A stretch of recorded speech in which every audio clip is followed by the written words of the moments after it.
नमस्कार दोस्तों, आप सभी का स्वागत है स्टडी फाउंडेशन यूट्यूब चैनल पे। इस वीडियो से हम लोग असम पुलिस के लिए स्पेशल क्लास स्टार्ट करेंगे और हम लोग इस वीडियो में इंडियन पॉलिटी क्लास स्टार्ट करेंगे। क्लास नंबर 1 होगा। आप सभी को पता होगा असम पुलिस के लिए जो एसआई यूबी एबी का जो ऑफिशियल फिजिकल एफिशिएंसी टेस्ट का जो डेट है वो भी आउट हो चुका है। अगस्त महीना का लास्ट तक होगा। ठीक है, तो हम लोग को क्लास को स्टार्ट कर देना होगा। तो आज का क्लास स्टार्ट करते हैं और आज का टॉपिक रहेगा हिस्टोरिकल बैकग्राउंड। हिस्टोरिकल बैकग्राउंड के बारे में जानेंगे सबसे पहले हम लोग। तो शुरू करते हैं। हिस्टोरिकल बैकग्राउंड को 2 पार्ट में डिवाइड किया गया है। सबसे पहला पार्ट है ईस्ट इंडिया कंपनी का रूल 1773 से लेके 1857 तक। दूसरा जो पार्ट है ब्रिटिश क्राउन का जो रूल है 1857 से लेके 1947 तक। तो हम लोग दोनों के बारे में जानेंगे।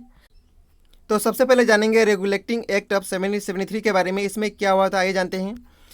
First to create the post of governor general in India. इसमें सबसे पहले गवर्नर जनरल का जो पोस्ट था उसको क्रिएट किया गया था। ठीक है, change governor of Bengal into governor general of Bengal. इसमें गवर्नर ऑफ बंगाल का जो पोस्ट था उसको चेंज करके क्या बनाया गया, गवर्नर जनरल ऑफ बंगाल। दोनों में अंतर है, देख सकते हैं। ठीक है, made first governor general of Bengal to Warren Hasting. और इसमें सबसे पहले गवर्नर जनरल ऑफ बंगाल किसको बनाया गया, वारेन हेस्टिंग को। ठीक है, during this supreme court was establish in Calcutta. इस एक्ट के माध्यम से ही सुप्रीम कोर्ट का स्थापना कहाँ पे हुआ था, कलकत्ता में। ठीक है, आगे नेक्स्ट हम लोग जानेंगे पिट्स इंडिया एक्ट ऑफ 1784 के बारे में। इसमें उतना इंपॉर्टेंट नहीं है, बस आपको एक्ट का नाम याद रखना है। ठीक है, नेक्स्ट हम लोग जानेंगे चार्टर एक्ट ऑफ 1833। इसमें क्या हुआ था आइए जानते हैं।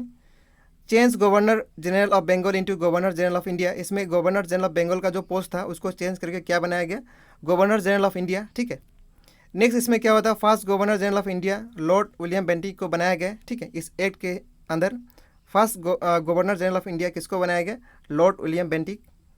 नेक्स्ट आपको याद रखना है, this act made attempt to introduce a system of open competition for selection of civil servant. और यही एक्ट था जिसके हिसाब से सबसे पहले क्या किया गया था, एक अटेम्प्ट लिया गया था ओपन कंपटीशन इंट्रोड्यूस करने का। ठीक है, उसके बाद नेक्स्ट इसमें क्या हुआ था, end of companies monopoly in T and trade with China. जो मोनोपोली था कंपनी का उसको एंड किया गया था, यानी ख़त्म किया गया था इस एक्ट के माध्यम से ही। ठीक है, इसके बाद नेक्स्ट एक्ट है चार्टर एक्ट ऑफ 1853। इसमें क्या हुआ था आइए जानते हैं। Introduction of open competition system. इसमें जो है ओपन कंपटीशन सिस्टम इंट्रोड्यूस किया गया है किसके लिए, selection and recruitment of civil servant. ठीक है, सिविल सर्विस जो परीक्षा था उसके लिए ओपन कंपटीशन किया गया है इस एक्ट के माध्यम से ही। उसके बाद नेक्स्ट हम लोग जानेंगे ब्रिटिश क्राउन का रूल। इसमें सबसे पहले जो एक्ट आएगा उसको हम लोग बोलते हैं गवर्नमेंट ऑफ इंडिया एक्ट 1858। इसमें क्या हुआ था आइए जानते हैं।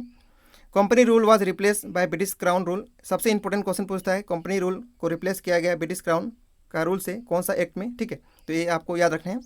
This act enacted in the wake of revolt of 1857 also known as first war of independence और सिपोही मिटनी। तो इसका नाम पहला वार ऑफ इंडिपेंडेंस भी कहा जाता है इस एक्ट का नाम। इसमें क्या किया गया, गवर्नर जनरल ऑफ इंडिया का जो पोस्ट था उसको चेंज किया गया, उसको क्या बनाया गया, वाइस रॉय ऑफ इंडिया। तो ये भी आपको याद रखना है। लॉर्ड कैनिंग को सबसे पहले बनाया गया वाइस रॉय ऑफ इंडिया। तो कभी भी एग्जाम में पूछ सकते हैं।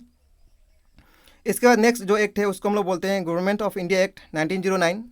इसका दूसरा नाम भी बहुत इंपॉर्टेंट है, पूछ लेता है एग्जाम में। उसको हम लोग बोलते हैं मोर्ले मिंटो रिफॉर्म। ठीक है, Morley was secretary of state. Morley जो थे सेक्रेटरी ऑफ स्टेट थे, while Minto was Indian vice Roy. ठीक है, इसलिए इसका नाम पड़ा है। नेक्स्ट हम लोग जानेंगे, नेक्स्ट जो एक्ट है उसको हम लोग बोलते हैं गवर्नमेंट ऑफ इंडिया एक्ट 1919। इसमें 1919 में क्या हुआ था आइए देखते हैं। सबसे पहले इसका दूसरा नाम है मॉन्टेगो क्लम्सफोर्ड रिफॉर्म। इसमें dyarchy was introduce in the provinces. इसमें क्या किया गया, डायरकी को इंट्रोड्यूस किया गया कहाँ पे, प्रोविंसेस में।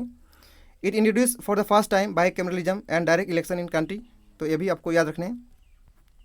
उसके बाद नेक्स्ट जो एक्ट है उसको हम लोग बोलते हैं गवर्नमेंट ऑफ इंडिया एक्ट 1935। बहुत इंपॉर्टेंट एक्ट है।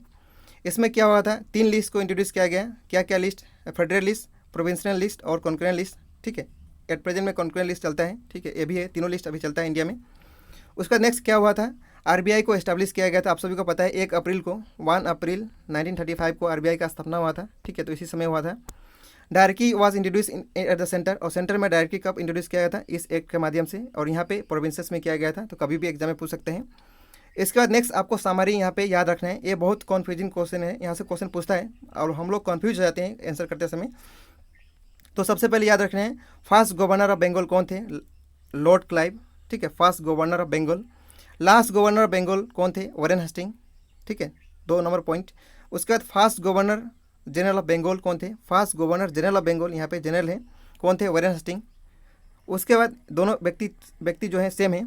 उसके बाद नेक्स्ट जो है first governor general of India, India का पहला गवर्नर जनरल का नाम क्या है? Lord William Bentinck. तो ये आपको कन्फ्यूज नहीं होना है। Last governor general and first viceroy of India, उनका नाम क्या है? Lord Canning. उसी प्रकार last viceroy of India and first governor general of free India, उनका नाम क्या है? Lord Mountbatten. उसके बाद last governor general of independent India, उनका नाम क्या है? सी राजगोपालचारी। तो कभी भी एग्जाम में पूछ सकता है कोई भी क्वेश्चन, यहाँ से 100% क्वेश्चन आता है, ठीक है। उसके बाद हम लोग टॉपिक आज का इतना ही रखेंगे। नेक्स्ट टॉपिक में, नेक्स्ट वीडियो में हम लोग डिस्कस करेंगे कॉन्स्टिट्यूशन जो है कैसे बना, उसके बारे में जानेंगे। लेकिन इस टॉपिक से एमसीक्यू को हम लोग डिस्कस कर लेते हैं। तो टोटल 8 एमसीक्यू डिस्कस करेंगे।